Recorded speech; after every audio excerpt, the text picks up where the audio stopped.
Drugs ব্যবসায় 90% মুসলিম মানুষ জড়িত, কিন্তু দেখা যার যে 25 বছর থেকে প্রায় আপনি নেতৃত্ব দিতরা, মাঝখানেও মাত্র 5 বছর গেছে অন্য একজনের নেতৃত্বে। আপনার নেতৃত্বে ই অতটা উত্থান হইল কিনা ওটা আমরা একটু জানতাম।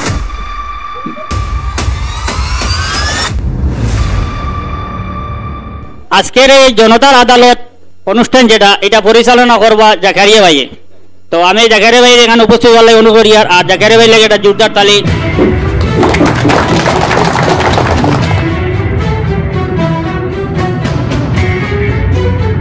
বরাকের সবচেয়ে বড় আদালত জনতার আদালতে আপনাদেরকে স্বাগতম। আমাদের আজকের এই প্রোগ্রামে যিনি স্পন্সর করেছেন উনি হলেন আমাদের এতদ অঞ্চলের একজন কৃতি সন্তান, গোয়া হাইকোর্টের advocate mister advocate S Tapadar. ওনার যে এনজিও যেটা ফাউন্ডেশন, ইউনিটি এডুকেশন ফাউন্ডেশন, আজকের প্রোগ্রামে আমাদেরকে স্পন্সরশিপ দিয়েছে। তো আমি আপনাদেরকে রিকোয়েস্ট করছি ইউনিটি এডুকেশন ফাউন্ডেশনের জন্য একটা জোরদার হাততালি দেওয়ার জন্য প্লিজ। আজকে আমাদের কাঠগড়ায় যিনি আরোপী হিসাবে থাকবেন উনি হলেন আসামের কৃতি সন্তান, 4 বারের বিধায়ক দক্ষিণ করিমগঞ্জের মাননীয় মিস্টার সিদ্দিক আহমদ মহাশয়কে জনতার আদালতে স্বাগতম করছি। একটা জোরদার হাততালির জন্য আপনাদেরকে রিকোয়েস্ট করছি।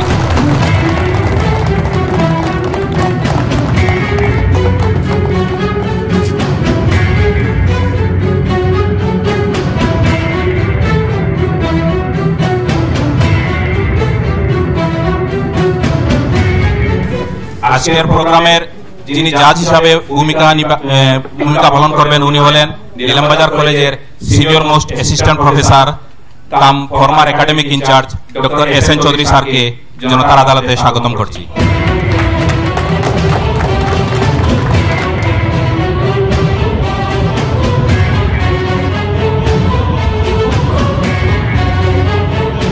আমাদের আজকের জনতার আদালত শুরু করার জন্য আজকের জাজ ডক্টর এস.এন. চৌধুরী স্যারকে রিকোয়েস্ট করছি। আজকের এই আদালতে কাজ শুরু করার জন্য আমি অনুমতি দিলাম। Thank you. আজকের আমরা এখানে যে আরোপী হিসাবে উপস্থিত আছেন দক্ষিণ করিমগঞ্জের বিধায়ক মিস্টার সিদ্দিক আহমেদ। তো মিস্টার সিদ্দিক আহমেদের উপরে সর্বপ্রথম যেটা আরোপ, যেটা আমরা জনগণের কাছ থেকে আমার কাছে আইছে, এই আরোপটা হইল যে সর্বপ্রথম তাই যখন বিধায়ক নির্বাচিত হয়েছিল তখন সমতা পার্টি তেকিয়া, তারপর নির্দল তেকিয়া, তারপর আবার কংগ্রেস তেকিয়া, এখন আবার কংগ্রেস থেকে বিতাড়িত। তো অলমোস্ট তিনটা পার্টি থেকে তাই অলরেডি ইলেকশন ক্যাম্পেইন করিয়া আসছেন। তখন নেক্সট কোন পার্টি? এখন নেক্সট তো দেখতে দেখা যায় একটা পার্টি রয়েছে বিজেপি আর এজিপি। তো নেক্সট কিরা তাই বিজেপি বা এজিপির দিকে নেক্সট ইলেকশন খেলবানি, এটা একটা আরোপ আইছে। তো আমি রিকোয়েস্ট করি আর এই আরোপটা ক্লিয়ার করার লগে। দেখুন, আমি যখন প্রথম 2001 ইলেক্টেড হই, এই সময় আমার মূল উদ্দেশ্য আছিল তখন যে দক্ষিণ করিমগঞ্জের যে পরিস্থিতি আছিল এই পরিস্থিতির মোকাবিলা করার লাগিয়া তখন আমি প্রথম কংগ্রেসেও টিকিট চাইছিলাম। যখন কংগ্রেস থেকে টিকিট হওয়ার সম্ভাবনা একদম আসিল না, এরপরে আমরা মুক্তদির চৌধুরী সাহেব তখন তো দক্ষিণ করিমগঞ্জের বিধায়ক এবং প্রাক্তন মন্ত্রীও আসলা, এবং তান এই সময়ে তার লগে বহুত ঝগড়া হয়েছিল। সবাই জানেন সমস্ত দক্ষিণ করিমগঞ্জে একটা আন্দোলনের মতো পরিস্থিতি হয়েছিল, এবং শেষ পর্যন্ত আমরা পরিস্থিতি বিবেচনায় আমরা দক্ষিণ করিমগঞ্জের বিরাট একটা টিম আমরা সবার লগে একটা আলোচনা করিয়া এই সময় আমার উপরে একটা মার্ডার কেসও এই সময় আমার উপরে দেওয়া হয়েছিল। মার্ডার কেসের আমি 1 নম্বর আসামিও আসলাম। শেষ পর্যন্ত এমন একটা পরিস্থিতি হয়েছিল যে আজকে অ্যারেস্ট হইব না, কালকে অ্যারেস্ট হইব, এই ধরনের একটা পরিস্থিতি আছে। শেষ পর্যন্ত এই পরিস্থিতির মোকাবিলা করিয়া যেদিন আমি প্রথম নমিনেশন দেই ওদিনও আমার একটা সম্ভাবনা আছে যে ওদিনও হয়তো আমার অ্যারেস্ট হওয়ার সম্ভাবনা আছে। যাই হোক, শেষ পর্যন্ত আমি সমতা পার্টির থেকে আমি নির্বাচনে প্রতিদ্বন্দ্বিতা করছি এবং নির্বাচিত হয়েছি। এরপরে সমতা পার্টির থেকে নির্বাচিত হওয়ার পরে সমতা পার্টির একমাত্র নর্থ ইস্টের মাঝে আমি একমাত্র বিধায়ক আসলাম, এবং দেখা গেল যে আমিও একমাত্র সমস্ত নর্থ ইস্ট এবং আসামও একমাত্র বিধায়ক, এবং আমার লগে আর সহযোগী কেউ নেই। এবং আমি কাজ করার উদ্দেশ্যে তখন আসামের প্রাক্তন মাননীয় মুখ্যমন্ত্রী তরুণ গগৈর লগে আমি একটা সম্পর্ক স্থাপন করিয়া আমি কংগ্রেসও আবার অ্যাসোসিয়েট হইয়া আমি কাজ করছি। কিন্তু যখন আবার দেখা গেল আমি নির্বাচনের সময়, যখন পরবর্তীতে আবার নির্বাচনের সময় আইলো, আমি আবার টিকিট চাইলাম কংগ্রেস থেকে। চাওয়ার পরে যখন আবার দেওয়া হইল না, আবার মুক্তাদির চৌধুরী সাহেবের আবার টিকিট দেওয়া হইল।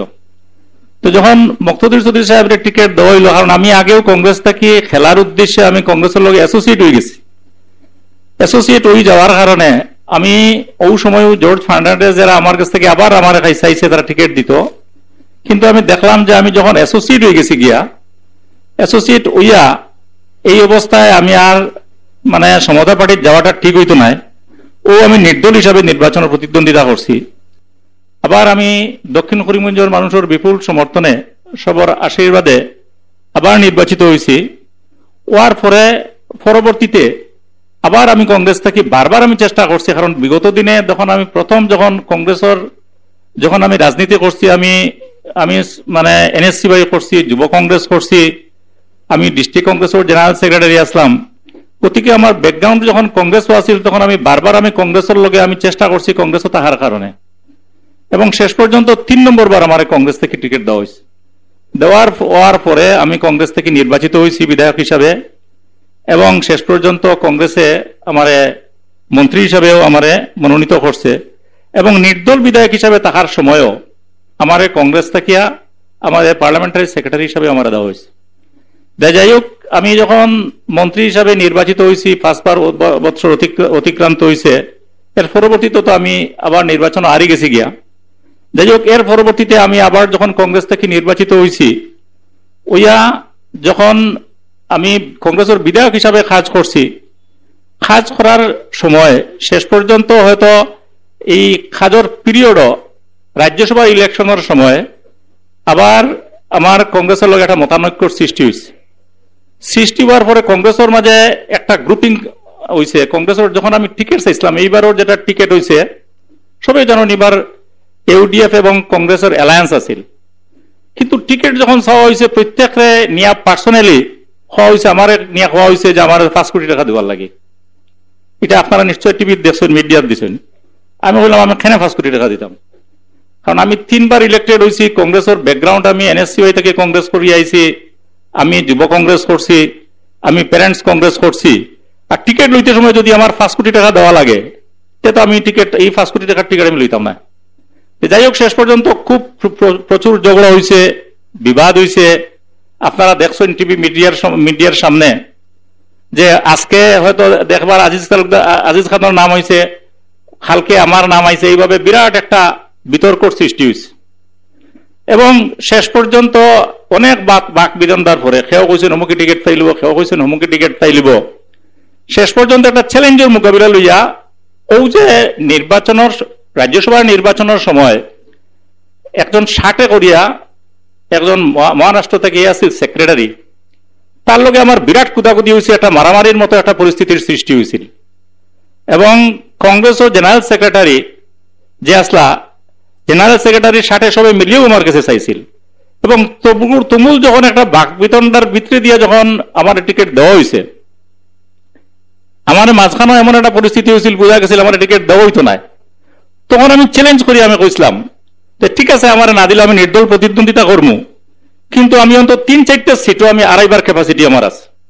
এবং প্রথম আমি উত্তর করিমগঞ্জ আড়াইমো, এর বাদে পাতারহান্দি আড়াইমো, এর বাদে একটা করে আমি আড়াইমো। আর আমারটা দেখা যাইব যে রেজাল্ট কিটা হয়। ও ডরে বয়ে শেষ পর্যন্ত আমার টিকিট দেওয়া হয়েছে। যাই হোক, এই প্রতিদ্বন্দ্বিতা মানে যেটা তো দেখছেন, টিভি মিডিয়াতে আপনারা দেখছেন যে এটা যদিও আপনার কোয়েশ্চন করছেন না, কিন্তু আমি আলটিমেটলি পরিপ্রেক্ষিতে আমি কইলি আর যে যখন রাজ্যসভার ভোট হয়েছে, রাজ্যসভার ভোটের নিয়ম হইল আমরা জেনারেল যেটা ভোট হয় এটা তো লুকাইয়ে দেওয়া হয়, রাজ্যসভার ভোটটাও লুকাইয়ে দেওয়া হয়, কিন্তু এজেন্টরা ভোটটা দেখানি লাগে। আমরা এজেন্ট আসলা 2 জন, একজন আসিল এই যে সেক্রেটারি 60, আর একজন আসলা আব্দুর রৌফ বুধয়, নুরুল হুদা আসলা, 2 জন আসলা এজেন্ট। আমি যখন ভোটটা দেখাইছি, দেখাইয়া যখন আমরা বক্স ঢুকাইছি, তখন কেউ কোনো প্রতিবাদও করছে না। যদি আমার বুটটা, এটা অভিযোগ আইছে যে আমি ONE1 লেখছি, এটা অঙ্কে লেখা লাগে, অক্ষরে কেউ মানে পরে অভিযোগ হয়েছে, এটা এই সময় হয়েছে না যে ONE1 লেখা হয়েছে, একটা বুট পাওয়া গেছে ONE1, তো কোয়া হয়েছে এটা তো সিদ্দিক আহমেদের বুট।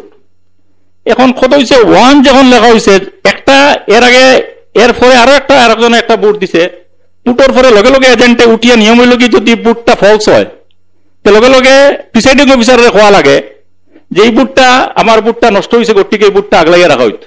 আমার বুটটা আগলাইয়া রাখা হয়েছে না, কারণ বুট যদি খারাপ হয়, যে খারাপ করে তার বুটটা আগলাইয়া দেওয়া লাগে, এটা কাউন্টিং হইতো না, কিন্তু আগলাই তো আমারটা রাখা হয়েছে না, আমারটা তো বক্স রাখা হয়েছে।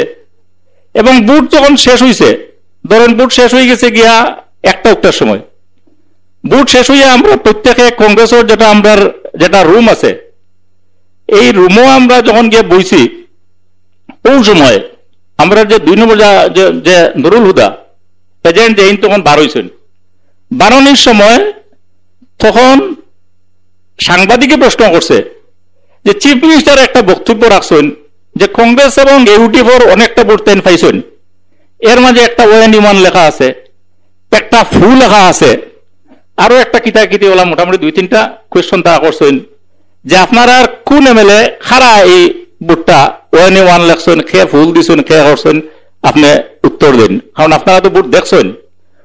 তখন আপনারা দেখবা যে নুরুল হুদা কইছেন যে আমরা কংগ্রেসের কোনো বুট এই ধরনের কেউ ONE1 লেখছে না, কেউ ফুল লাগছে না, গতিকে এটা হইল কি মানে চিফ মিনিস্টার একটা বানাউটি আমরা মানুষের বিভ্রান্ত লাগাইবার লাগিয়া এই মাঠটা মাথা হয়েছে। যে এজেন্ট এ যখন দেখিয়ে যখন খর যে আমার কোনো বুট নষ্ট হয়েছে না, এবং এটা হইল কি বিভ্রান্ত লাগাইবার লাগে এটা খোয়া হয়েছে, আবার বুট কাউন্টিং এর সময় খোয়া হয়েছে তো সিদ্দিক আহমেদ ONE1 লেখছে। তার মানে ওই যে আগে আমার যেটা 5 কোটি টাকা লিয়ে ঝগড়া হয়েছিল, এই 60-এর লোকে ঝগড়া হয়েছিল, মারামারির মতো পজিশনের সৃষ্টি হয়েছিল, এটা বানাউটি আরম্ভ করছে। যাই হোক, যদি যারার মেম্বারশিপ আজকে সাসপেন্ড করা হয়েছে, আমাদের সাসপেন্ড করা হয়েছে, শেরমান আলীও সাসপেন্ড আছেন, কিন্তু সাসপেন্ড করা হইলে তো নোটিশ দেওয়া লাগে, আবার নোটিশ দেওয়া হইল না, কেন আজ পর্যন্ত আমার নোটিশ দেওয়া হয়েছে না, স্পিকারটাও নোটিশ দেওয়া হয়েছে না, মিডিয়া খবর বুক সাসপেন্ড যদি হয় তো স্পিকারে আমার মেম্বারশিপ হারিবার লাগে নোটিশ দেওয়া হইতো যে অমুকে উল্টা ভোট দিছে, মেম্বারশিপ খারিজ করি একটা নোটিশ দেওয়া হইতো, আমার তো আজ পর্যন্ত নোটিশ দেওয়া হয়েছে না, স্পিকারের কাছে দেওয়া হয়েছে না, স্পিকারেও আমার দিছেন না। গতিকে এটা হইল কি টোটাল এরা প্রচার করিয়া বিভ্রান্ত লাগাইবার লাগিয়া, নষ্ট করার লাগিয়া একটা চক্রান্ত করছে। আমি আজ থেকে যদি সাসপেন্ড, আমার শরীর খারাপ, আজকে তো কংগ্রেসের প্রেসিডেন্টও আমার কাছে বারবার ফোন করছেন, যাইতরা আপনারা তো মিডিয়া তো দেখছেন, আমরা CLP লিডারও তো আমার ঘরে গেছেন, যদি সাসপেন্ড তাহলে এনতেন আমার ঘরে খিদা লাগে যান। গতিকে কথা হইল এটা হইল কি একটা রাজনীতি, গতিকে এটা হইল কি রাজনীতির ভিতরে দিয়া আগামীতে কিতে হইব, কারণ আমি এরপরেও তো আমার বহুত রিকোয়েস্ট করা হয়েছে যে আমি যদি আমি মানে রাজি হই যে সাসপেনশনটা উড্র করা হইতো, আমি বলছি না, এই মুহূর্তে আমি যেতাম না, আমি শেষ মানে ফাইনালি আরো ডিসিশন লইমু, কারণ এর ভিতরে দিয়ে আমার সমষ্টির বহুত কাম কাজের প্রশ্ন আছে, আমার বিভিন্ন রাস্তাঘাট খারাপ আছে, আমার বিভিন্ন এখন জল জীবন প্রকল্প আমি মানে গ্রামে গ্রামে আমি বিভিন্ন ওয়াটার সাপ্লাই স্কিম আমি আনার কথা আছে, আরো বহুত ডেভেলপমেন্টের কথা আছে। গতিকে এখন তো যে বিজেপি দলেরা জানে আমি সাসপেন্ড, গতিকে আমি যে কোনো সময় ইজিলি আমি অনেক কাম আদায় করতাম পারি, আর যার কারণে আমি এই মুহূর্তে কোনো ডিসিশন লইয়ান না, আমি শেষ মানে বছর আমি ডিসিশন লইব। এখন আমরা মানে আপনার উদ্দেশ্যে জনতার উদ্দেশ্যে কোয়েশনের লাগে আমরা ছাড়মু, কিন্তু আপনার কাছে রিকোয়েস্ট হইল গিয়া কোয়েশন যেগুলো আপনারা করবা একদম শর্ট প্রশ্ন করবা, একদম 1 মিনিটের ভিতরে প্রশ্ন করবা। কোনো সময় দেখা যায় আমরা গতদিনের প্রোগ্রামও দেখা গেছে বহুত লম্বা কোয়েশন হয়ে গেছে, তো আপনারা একদম শর্ট কোয়েশন করবা, টু দি পয়েন্ট কোয়েশন করবা। তো সবার প্রশ্ন লওয়া সম্ভব হইতো না, আমরা যতটুকু চেষ্টা করবো মানে প্রশ্নটা লওয়ার লগে প্লিজ। ড্রাগস ব্যবসায় 90% মুসলিম মানুষ জড়িত, কিন্তু দেখা যার যে 25 বছর থেকে প্রায় আপনি নেতৃত্ব দিতরা, মাঝখানেও মাত্র 5 বছর গেছে অন্য একজনের নেতৃত্বে, আপনার নেতৃত্বে ই অতটা উত্থান হইল কিনা ওটা আমরা একটু জানতাম। দেখুন, আমি কথা প্রসঙ্গে, কারণ আমরা যে সমাজ ব্যবস্থা, আমরা হইল কি ড্রাগস খাওয়া, মদ খাওয়া আমরা হইল কি কমপ্লিট হারাম নানি। ব্যবসাটাও হারাম, খাওয়াটাও হারাম। কিন্তু দেখা যায় যে ব্যবসায়ী যারা যারা ধরা পড়ে, আমিও কথা কইছিলাম যে 10টার মাঝে 90% হইল গিয়া আমরার মানুষ, মুসলিম মানুষ। ইগুলো অতিরঞ্জিত করিয়া অনেকে কইছেন, যে সিদ্দিক আহমেদে কইছেন যে 90% মুসলমান মানুষের ড্রাগস ব্যবসা করেন। এখন 90% মুসলমান মানুষের ড্রাগস ব্যবসা করা তো আমি কইছি না, আমি কইছি ব্যবসায়ী যারা, এর মাঝে যারা ধরা পড়ে এরা 90% মুসলিম। কতটা হাসারা মিশে আপনারা করিমগঞ্জ জেলে গিয়ে দেখে লিবা, দেখবা যে ইনো খালি মুসলমান মানুষ যতজন ধরা পড়ে, খালি বেশিরভাগ মুসলমান মানুষ, 2-1জন হিন্দু মানুষ ধরা পড়ে। আমি সমাজটা সংস্কারের উদ্দেশ্যে কইছিলাম যে আমরার মানুষ কিছু সচেতন হওয়া উচিত। ও যে যারা ড্রাগসর কারবার করে, ড্রাগসর কারবার করিয়া বড় বড় পয়সা রুজি করলো, আর গিয়া মসজিদও দিলাইলো 2 লাখ টাকা, অমুক জায়গায় দিলাইলো সরকারি মনোহরের আমরা কোনো সামাজিক কোনো কামও দিলাইলো 1 লাখ টাকা। আমরা বাবা বললাম যে না বেটায় এসে তা করুক, আমরা তো সামাজিক কামও লাগাইছি, কিন্তু এটা বালা কাম করেন না, কারণ আরো 10 জনটা নষ্ট করেন। এর লাগিয়া অন্তত আমরার মানুষ সচেতন যতক্ষণ পর্যন্ত হইছই না, অতক্ষণ পর্যন্ত সমাজ ঠিক হইতো না। এর লাগিও ও কথা কইছিলাম, এখন ধরেন ড্রাগসটা আগেই আসিল না, গত হয়তো 5-4 বছর থেকে ড্রাগস ব্যবসাটা মেইনলি শুরু হয়েছে। এর আগে আমরা কোনোদিন এত হইতা বেশ শুনছি না। আর আরম্ভ হইতে হইতে এমন ভাবে রন্ধ্রে রন্ধ্রে ঢুকছে যে আমরার মানুষগুলো এমন ভাবে নষ্ট রোজে যে কয়েকদিন যে ধরা পড়ছে, গত কালকে পরশু দিন মনে হয় একটা ছেলে, ও আমরার সালেপুরের, আমার কনস্টিটিউয়েন্সি না যদিও ইয়োর, আমরা একদম ঘনিষ্ঠ, তার বাপ খুব ভালো মানুষ। আমরার তার ভাই আইসেন সকালে, তার মা আইসেন সকালে, আইয়া কইছেন যে ওলা দাদা, তারা কইছেন আমরা তো ওলা বাই করতে কোনোদিন এটা জড়িতও নাই, আর ওগুলো দেখছেন যে 30 কোটি টাকার ড্রাগস ধরা পড়ছে, ওগুর রিলেশনে তারা ধরছে। আপনি দয়া করে দুটো মাতিয়ে যখন আমি লগে লগে ড্রাগস ধরছে ডিএসপি এবং এসপি মিলিয়ে ধরছেন, আমি লগে লগে এসপি রে ফোন করছি, ডিএসপি রে ফোন করছি। ডিএসপি কইল স্যার আপনি একবার আইয়া দেখুন, আপনি দেখলে আমরা আপনি বুঝবা যে ডাইরেক্ট জড়িত। তাই আমি তার বাইরে কইলাম তো হয়তো জড়িত, বলে না না কোনো জড়িত না, এগো আমরা হেড তারা ধরাইছিলাম ন বাদে জমার এক মানুষে ঘুরে আর হগিয়ে এখন লাগিয়ে মিলিয়ে ঘুরে ধরাইছে। আমি তারা বিশ্বাস করে আমি বললাম যে দেখো বা তোমরা যদি ইয়ে আমার এটাত মাথাইও না, কারণ এই ডাকসর ডুকসর এটাতে আমি মাতি না। গত খালকে মনে হয় আমি গেছিলাম করিমগঞ্জ, যে সময় কইলাম যে তারা খালি আমার ফিস চাইতে না একবার, তো আমি গেলাম এসপির গিয়ে বললাম, ও গিয়ালে দেখাইলো যে ড্রাইভার এ হইল কি ত্রিপুরার ড্রাইভার, একজন ট্রাইবেল, এর গেছে হে ফটো আটিয়াইতে সময় কন্টিনিউ তার ফোন তার লগে, এবং ড্রাইভারের স্টেটমেন্ট দিছে যে ড্রাগসটা পারচেজ করিয়া টাকা দিতে সময় হেও আসিল। এখন কইন চান, এখন তার পরিবারে তো এই কথাটা জানেন না, পরিবার বালা মানুষ, গতিকে পরিবারে জানেন না এই কথাটা যে হে জড়িত, কিন্তু এখন তো এরা তো প্র্যাকটিক্যালি দেখাইয়া দেয় যে এ জড়িত। তখন কোন যে এরা ছাড়বো কিলা, এর লাগিয়া এখন হইল গিয়া একজন ধন্যবাদ লাগিয়া আমরা সারা সমাজটা নষ্ট করিলার, সমাজের দোষী সাব্যস্ত করার, সমাজের মানুষ আমরা পদে পদে লাঞ্ছিত হইয়ার, আমরা বিভিন্নভাবে আমরা ক্ষতিগ্রস্ত হইয়ার। এর লাগে সারা সমাজ সচেতন হওয়া দরকার। এই সমস্ত কারবার যদি কেউ করিয়া থাকে, গাঁত হোক, দেশ হোক, সমাজ হোক, আমরার তরফ থাকিয়া তারা দরিয়ে দেওয়া উচিত আমার মতে। লোকমুখে শোনা যায় যে প্রাক্তন মন্ত্রী তথা দক্ষিণ করিমগঞ্জের প্রাক্তন বিধায়ক মুক্তাদির চৌধুরী নাকি বলেছেন যে দক্ষিণ করিমগঞ্জের মায়ের বুকে গর্বে কোনোদিন কোনো বিধায়ক হইতে পারবেন না। এটা সত্যি কি মুক্তাদির চৌধুরী বলেছিলেন, না আপনি আপনার নির্বাচনী বৈতরণী পার হওয়ার জন্য এটা একটা প্রপাগান্ডা মাত্র?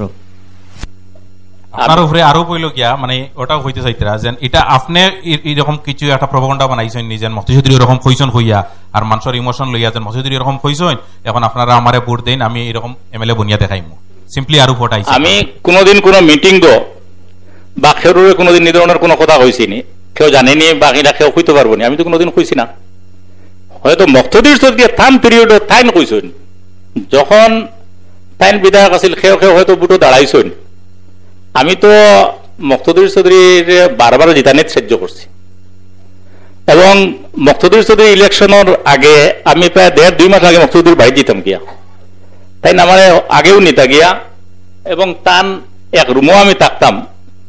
তাকে মুক্তাদির চৌধুরীর বউ কিন্তু খুব ভালো আসলা, আমি মকসুদি তো 10টার লগে লগে বাড়ি থামাই যেতাম, আমি যাইতাম 2টা 2:30 3টা কোনোদিন রাইট হয়ে যেত, ভাত আলাদা করিয়া রাখা হইতো আমার লাগি, এবং আমি গিয়া খাইতাম। এই ধরনের খুব মানে এই ধরনের ইয়ে আছিল।